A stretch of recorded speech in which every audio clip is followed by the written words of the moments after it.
Hello la team, bienvenue sur les Switch TV, t'es avec Ice et aujourd'hui on va parler de l'affaire qui défraie le plus la chronique sur internet, sur les réseaux, dans le monde, chez ton boulanger, partout.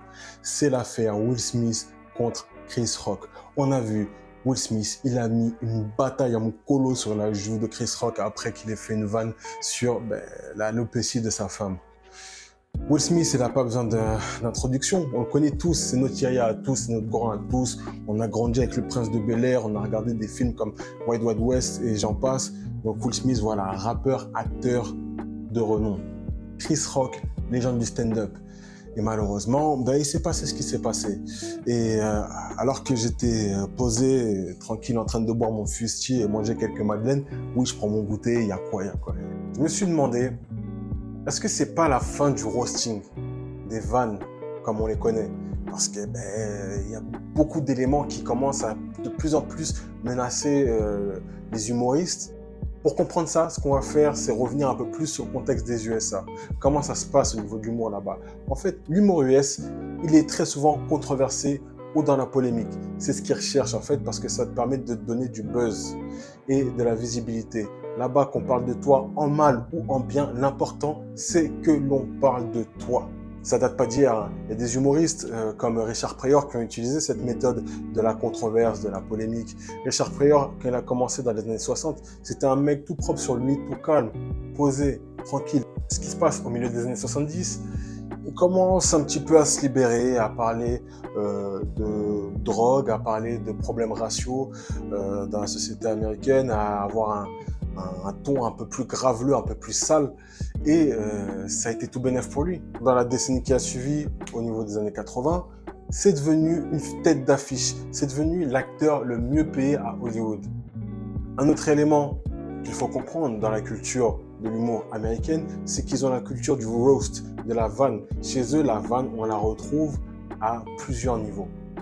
Que ce soit dans les cérémonies en ouverture où tu as le guest, comme on vient de le voir, qui taille les gens. Même en politique, on voit de la vanne. Il y a ce qu'on appelle le dîner des correspondants. C'est un dîner dans lequel le président, en général, il a un monologue. Il vient et taille les gens pendant 15 minutes. En gros, pendant un quart d'heure, tu as le président qui se prend pour Thomas Njijol, qui vient et qui balance blague sur blague. Et c'est chacun qui en prend pour son grade. On se souvient même d'une année où tout le monde était un petit peu sur les côtes de Barack Obama en disant que son certificat de naissance était faux.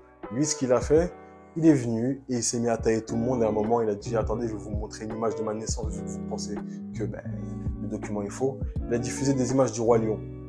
Les Américains, il y a une forte demande pour tout ce qui est un petit peu polémique, pour tout ce qui est controverse. Au début des années 90, il y a le Def Comedy Jam qui a été lancé.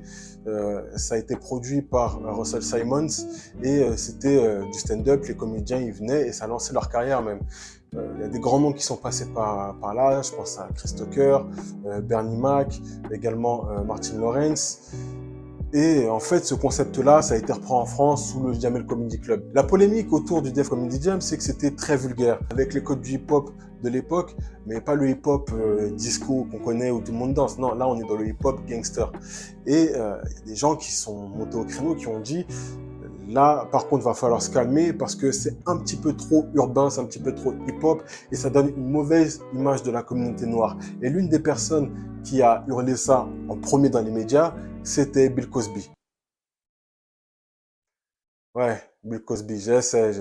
J'essaie. Maintenant, c'est ironique que Bill Cosby commence à dire que l'image des Noirs est menacée à cause d'une émission.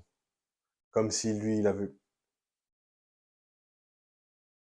Bref. Maintenant qu'on a mieux tilté comment ça se passe du côté des US, on va un petit peu plus comprendre aussi les menaces qui font que les comédiens déjà se sentent menacés. Premier élément qui menace les comédiens, c'est la cancel culture.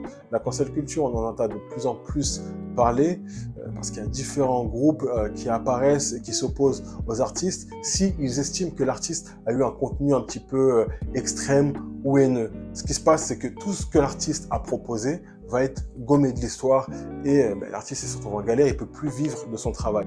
La cancel culture, ce qu'elle fait à l'heure actuelle, elle limite la liberté d'expression de certains artistes. Et c'est pour ça que beaucoup d'artistes aujourd'hui ont peur de la cancel culture et donc limitent leur expression sur certains sujets et essayent de juste pas trop froisser le public. Ce qui s'est passé avec Will Smith, c'est aussi une menace parce que c'est la première fois qu'on voit un acteur ou une personnalité de cette envergure-là s'en prendre à une autre personne qui est censée être bonne dans ce qu'elle fait. Si tu te prends une tête de Chris Rock, normalement, qui est un comédien réputé, tu la prends et tu passes à autre chose. Ce comportement-là, c'est une menace parce qu'il peut être imité par d'autres personnes. L'agression de Will Smith, ça peut facilement être reproduit par d'autres personnes qui, justement, vont se retrouver dans la même situation et qui vont se baser sur cet exemple-là, à défaut de prendre du recul sur la situation. Donc, maintenant, est-ce que c'est la fin de la vanne? Moi, je dis que non. Mais la situation avec Will Smith, il y aura un avant, un après. Et la question qu'on peut se poser, c'est est-ce que le public, il n'est pas devenu trop susceptible? Donc voilà, c'est une question que je pose. Répondez dans les commentaires, mets un like à la vidéo, viens dans les commentaires. Dis-moi ce que tu penses de la réaction de Will Smith. Dis-moi si Chris Rock aurait dû travailler ses esquives et un petit peu ses réflexes. Donc voilà, viens, on en parle dans les commentaires. C'est ton gars Harry, like la vidéo, rejoins-nous sur les réseaux et on se dit à la prochaine vidéo. Ciao l'équipe.